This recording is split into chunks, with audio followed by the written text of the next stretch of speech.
Political science यानी कि मेरा सब्जेक्ट, यानी कि सभी का सब्जेक्ट, एक ऐसा सब्जेक्ट है यार जिसको पढ़ते ही आपको इससे प्यार हो जाएगा। मतलब एक साइंस साइड के स्टूडेंट को यार एक पॉलिटिकल साइंस से प्यार हो सकता है। रीज़न इसके कुछ ऐसे चैप्टर्स हैं, जैसे कि आज हम लोग पढ़ने जा रहे हैं पॉलिटिकल साइंस का चैप्टर नंबर 3। क्या है चैप्टर?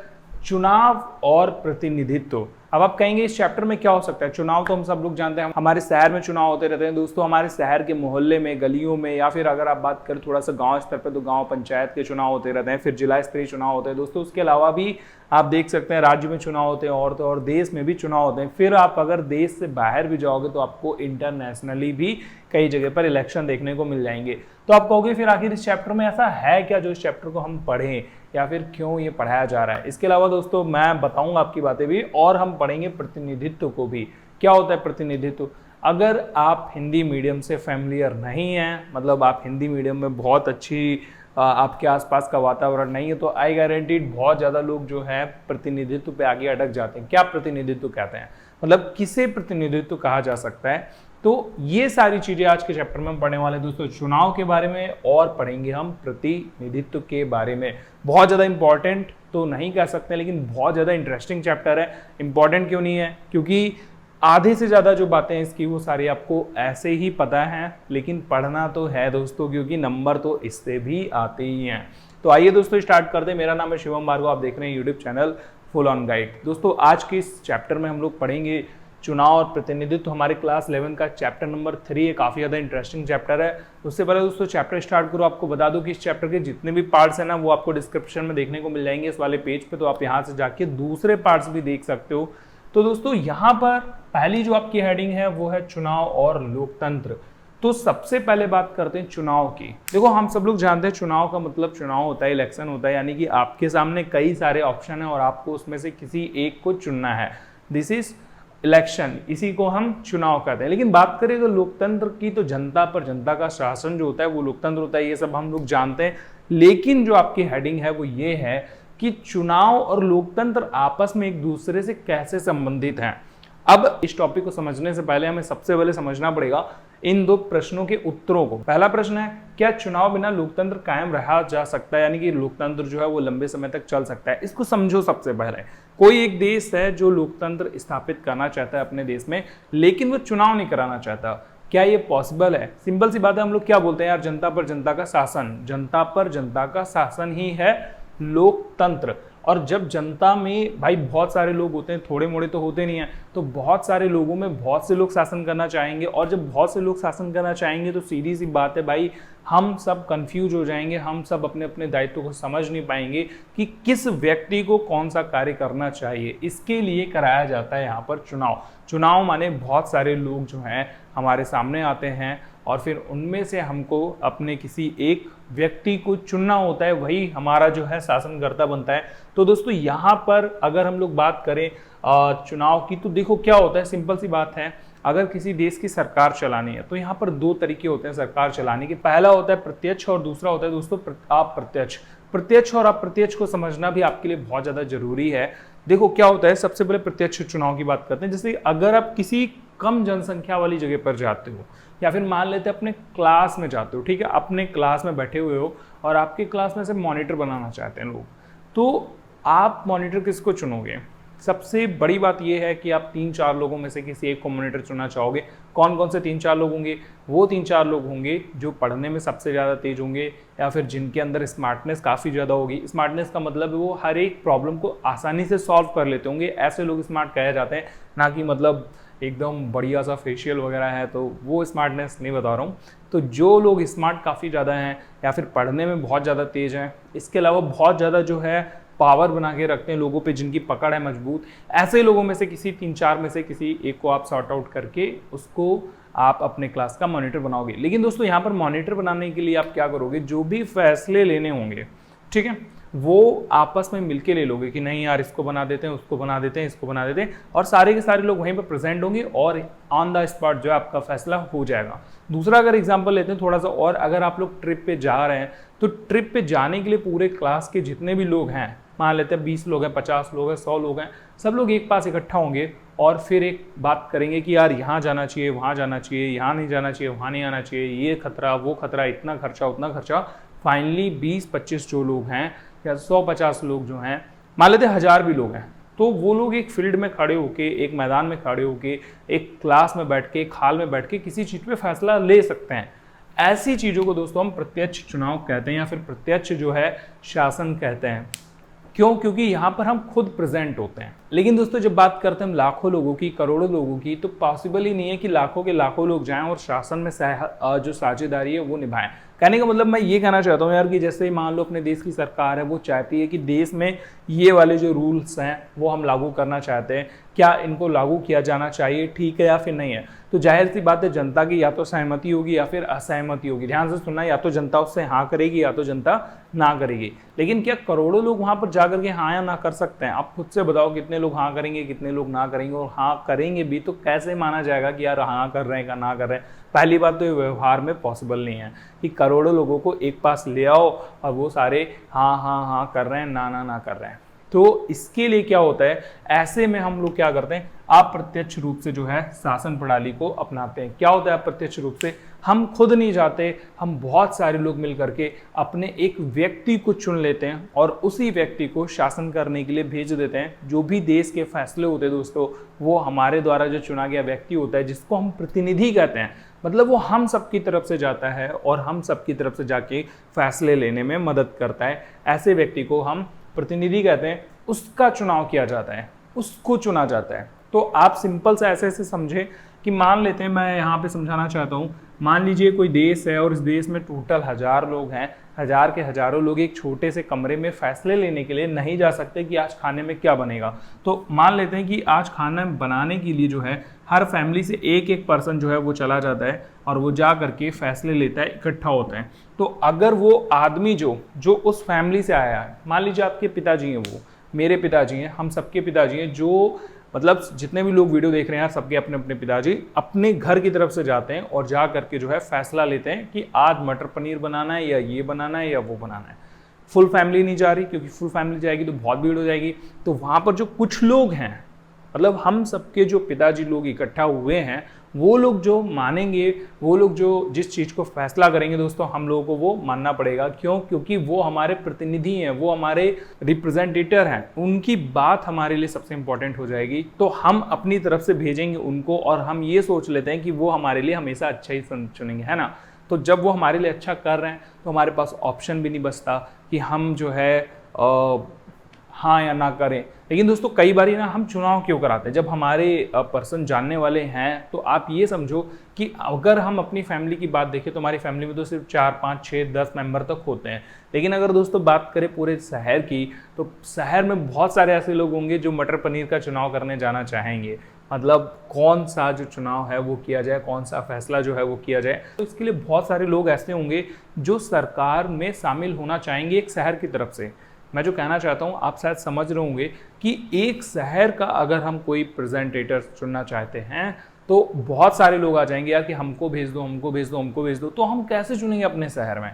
तो इसके लिए हम चुनाव कराते हैं, ठीक है। दूसरी तरफ अगर आप ये देखो, और फिर वो जो हमारा चुना हुआ प्रतिनिधि है दोस्तों, वो सरकार में शामिल हो जाता है। और सरकार में शामिल होने के बाद में वो क्या करते हैं, जो हमारे हित के फैसले होते हैं वो लेना शुरू कर देते हैं, जिससे हम कह सकते हैं कि हमारा प्रतिनिधि हमारे द्वारा जो है हमारे लिए अच्छे फैसले ले रहे हैं।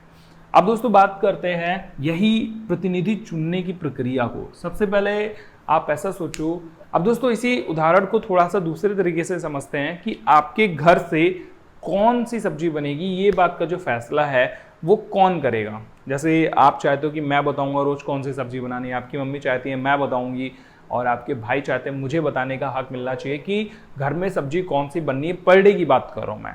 देखो ये एक ऐसा मुद्दा है ना जिसपे हम सब लोग रोज लड़ने लग जाते हैं, बैठने लग जाते हैं, सबके मुंह बनने लगते हैं, मुंह में जो है सिगड़ जाती हैं कि यार मैं ये नहीं खाता, तुम वो नहीं खाते, और आज ये सब्जी नहीं बनेगी, वो सब्जी नहीं बनेगी। फिर पता चलता है कि उधर से चप्पलें चल रही हैं, उधर से जूते चल रहे हैं, और फाइनली एक नतीजा ऐसा निकलता है जो कोई नहीं खाता फिर वो सबको खाना पड़ता है। तो ऐसे में यहाँ पर जो है फैसला किसके पास हो दोस्तों कि कौन सब्जी बनाएगा, कौन सब्जी तय करेगा। तो ये जो फैसला लेने की बात है ना, हम ऐसे पर्सन को देते हैं जो हमें ठीक लगता है। तो घर में मान लीजिए कि 4-5 लोग हैं जो बोलना चाहते हैं कि मुझे फैसला मिलना चाहिए, तो हम उन्हीं 4-5 लोगों में से चुनाव करते हैं। दोस्तों यही हमारे प्रतिनिधि के चुनाव हो जाते हैं। अगर हम बात करते हैं अपने पूरे देश में, तो पूरे देश में हमारे एरिया के देखो देश को कई सारे निर्वाचन क्षेत्रों में बांट दिया जाता है। फिर पूरे देश की बात कर रहा हूँ मैं यहाँ पे, तो वो जो निर्वाचन क्षेत्र होते हैं उन निर्वाचन क्षेत्रों में कई सारे पर्सन होते हैं, कई सारे व्यक्ति होते हैं जिनको प्रतिनिधित्व या फिर हम बोल सकते हैं कि वो उम्मीदवार हैं। तो उम्मीदवारों में से, बहुत सारे उम्मीदवारों में से हमें कुछ को चुनना होता है या किसी एक को चुनना होता है, यही चुनाव प्रणाली होती है। अब दोस्तों बात करते हैं दूसरे प्रश्न की, जो कि है इन व्यक्तियों को कैसे चुना जाएगा, उनके लिए कोई रूल्स होंगे कि नहीं होंगे। मतलब कोई भी आ जाएगा और बोलेगा ये फैसले लेने का अधिकार मुझे मिलना चाहिए, मुझे दे दो, मैं तुम सबके लिए अच्छा फैसला करूंगा, या फिर एक शहर के लिए जो भी काम करूंगा वो अच्छा होगा। उम्मीदवार जो होंगे वो कैसे चुने जाएंगे दोस्तों, ये एक सबसे बड़ा मुद्दा बन जाता है। तो आप इस दूसरे वाले प्रश्न पर नजर उठा के देखो, क्या बिना लोकतंत्र के चुनाव कराया जा सकता है? पहली बार में तो जैसे तैसे कराया गया होगा, ठीक है, पहली बार की बात करूं मैं, जब कुछ भी नहीं था तो पहली बार में तो जैसे तैसे हो गया। लेकिन जब किसी देश में संविधान बन जाता है, किसी देश में जो कानून वगैरह है वो जब बन जाते हैं, तो दोस्तों वो ही कुछ नियम तय करते हैं, वो ही कुछ अधिकार देते हैं लोगों को। उसी चीज को दोस्तों कहा जाता है कि लोकतंत्र जो है वही चुनाव करा सकता है। नॉर्मल हम लोगों के बस की बात नहीं है कि चुनाव करा ले। पहली बार में तो बहुत मुश्किलों से, बहुत गड़बड़ियों के साथ में कराया, लेकिन अगली बार में जो है अच्छे से हम लोग चुनाव करा सकते हैं, वो होगा लोकतंत्र के जरिए। मतलब चुनाव करा के हम लोकतंत्र बनाएंगे और लोकतंत्र बना के ही अगली बार हम चुनाव कराएंगे। अब लोकतंत्र क्या करता है हमारे लिए? लोकतंत्र दोस्तों बहुत सारे काम करता है, जैसे कि कौन वोट देगा। भाई सिंपल सी बात है यार, मैं वोट नहीं देने जा रहा था कुछ सालों तक, फिर मेरा वोट बना, मैं वोट देने लग गया। आप अभी वोट नहीं दे रहोगे, 18 साल के नहीं हुए, तो कौन तय कर रहा है 18 साल? कौन कह रहा है भाई बच्चा वोट नहीं दे सकता? कौन कह रहा है बूढ़े लोग जो हैं वो वोट दे सकते हैं? बहुत सारी बातें ना, किसी ने तय किया है, आखिर कुछ सोच के ही किया होगा कि 18 साल से कम के बच्चे जो हैं वो वोट नहीं देंगे, कुछ तो रेगुलेशन रहे होंगे। तो ये हमारे लोकतंत्र तय करते हैं, हमारे लोकतंत्र द्वारा जो सरकार बनी है वो तय करती है, क्योंकि इसमें कई अच्छी बातें यार। आप देखो कि 16 साल से 18 साल से कम उम्र के बच्चे को अकल थोड़ी कम होती है, तो जब कम अकल है तो वो कैसे फैसला कर सकता है यार कि हम में से कौन सा ऐसा व्यक्ति है जो ठीक है, कौन सा ऐसा व्यक्ति है जो खराब है, जो अच्छे काम करेगा, जो खराब काम करेगा। तो इसलिए कुछ तो रूल एंड रेगुलेशन जो है यहाँ पर बनाए जाते हैं ना। तो हमारी लोकतंत्र तय करती है कि कौन वोट देगा, हमारी लोकतंत्र ये भी तय करती है कि चुनाव लड़ेगा कौन, मतलब उम्मीदवार कौन कौन होंगे। सिंपल सी बात है यार, हमारे घर वाले नहीं आ जाते कभी इलेक्शन में, आपके घर वाले नहीं आ जाते, वो अलग की बात है कि मेरी मम्मी इलेक्शन लड़ चुकी हैं, वो हर साल लड़ती, मतलब हर बार लड़ती हैं जब भी आते हैं।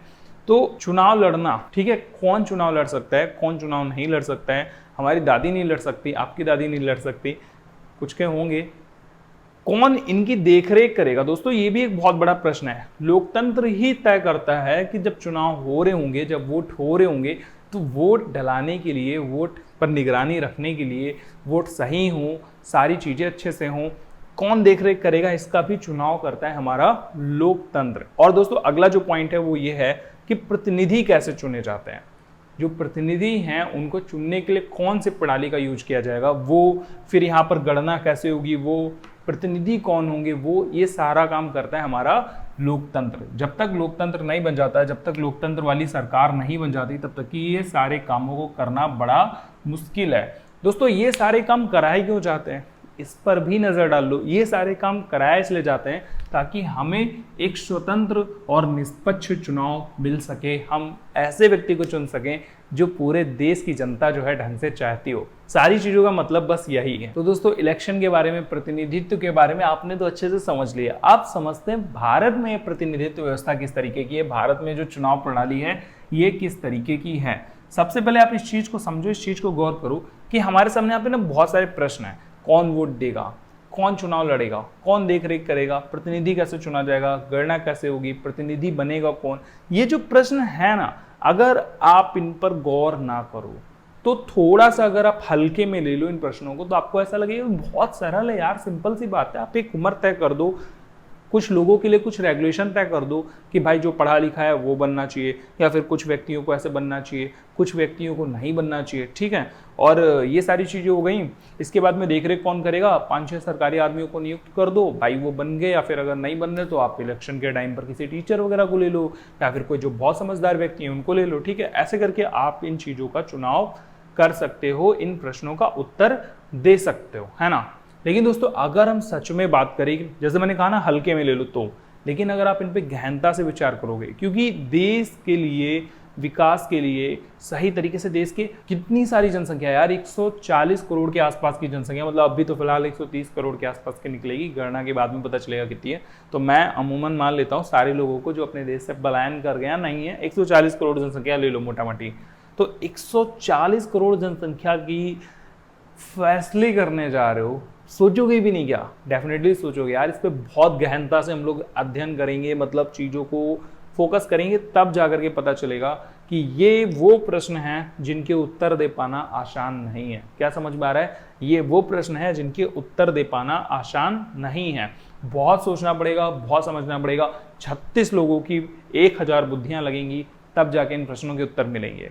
तो जब इतना आसान है ही नहीं, तो मतलब कहाँ पर प्रॉब्लम आ रही है? कौन सी ऐसी चीज़ें जो बहुत आसान नहीं है? सबसे पहली जो चीज़ है वो ये है, गणना कैसे की जाएगी। अब आप कहोगे गणना करना तो आसान है, वोट चुन लो, मतलब वोट करा दो और भाई जिसको जनता ज़्यादा वोट देगी वही आपका प्रिय होगा। लेकिन कई बार दोस्तों यहाँ पर जो है प्रणालियाँ बदली जाती हैं। हम अपनी प्रणाली में इतना ज़्यादा बिजी हैं कि हमको दूसरी प्रणाली देखने का कोई मतलब ही नहीं बनता। हम बस एक बात जानते हैं कि ज़्यादा वोट मिल गए तो वही व्यक्ति जीत गया। लेकिन आप एक चीज़ पर गौर करो जरा ध्यान से, इस चीज़ को देखते हैं, समझते हैं कि अगर मान लो 100 लोग हैं, 100 लोगों में 10 ऐसे प्रतिनिधि हैं जो इलेक्शन में जीतना चाहते हैं, मतलब 10 ऐसे प्रतिनिधि हैं जो इलेक्शन में जीतना चाहते हैं, लेकिन एक ऐसा बंदा है जो 100 लोगों पर जीत करके शासन करेगा। कहने का मतलब उसी की बातें चलेंगी।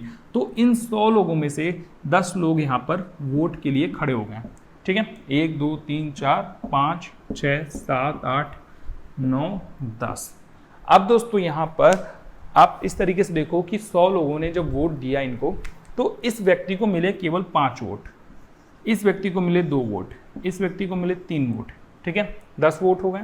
इस व्यक्ति को मिले 15 वोट, इस व्यक्ति को मिले 16 वोट, इस व्यक्ति को मिले 14 वोट। तो ये हो गए आपके टोटल 55। 55 के बाद में दोस्तों यहाँ पर हम ले लेते हैं, इस व्यक्ति को मिलते हैं आपके जो है 5 वोट, हो गए 60, फिर यहाँ पर है 15 वोट, हो गए आपके 80, 60 और 15 75 यार, और उसके बाद में फिर से आपके 15 वोट, तो ये हो गए आपके 90 और इसको मिल गए 10 वोट, ठीक है। अब आप ये देखो इतने वोट अलग अलग लोगों को मिले हैं, ठीक है। इसमें जीता कौन? सबसे ज़्यादा वाला कौन व्यक्ति है? जिसके पास है वोट टोटल 16। आप ना ध्यान से नोटिस करना दोस्तों, यहाँ पे 16 लोग हैं और हम तो फटाक से जानते हैं यार कि जो सबसे ज़्यादा वोट पाया है ना वही जीता हुआ है। तो आप ये देखो कि इस व्यक्ति को कितने लोग चाहते हैं? सिर्फ 16 ही लोग तो चाहते हैं, क्योंकि 100 में इसको वोट कितने मिले? 16। लेकिन भाई आप जिता दोगे सिर्फ इसी व्यक्ति को, क्योंकि यही ऐसा व्यक्ति है जिसने सबसे ज़्यादा वोट पाया है। तो ये 16 व्यक्ति वाला व्यक्ति इन सब पे राज करेगा या इन सब पे शासन करेगा? आप खुद से नोटिस करो, मतलब बाकी जो भी लोग हैं यार यहाँ पर आप नोटिस करो, जो व्यक्ति अलग अलग पर्सनों को चाहते हैं, जिन्होंने इसको वोट नहीं दिया 16 में से, 100 में से 84 लोगों ने, ये व्यक्ति इन सब पे शासन करने वाला है। क्यों? क्योंकि इसको एक वोट ज़्यादा मिला है, अदरवाइज ये भी जीता होता, ये भी सारे लोग जीते होते। तो मतलब एक वोट के कारण यहाँ पर काफ़ी सारी प्रॉब्लम्स हो जाती हैं। दोस्तों ये सिर्फ एक इकलौती छोटी सी प्रॉब्लम है जो गणना करने के दौरान आती है।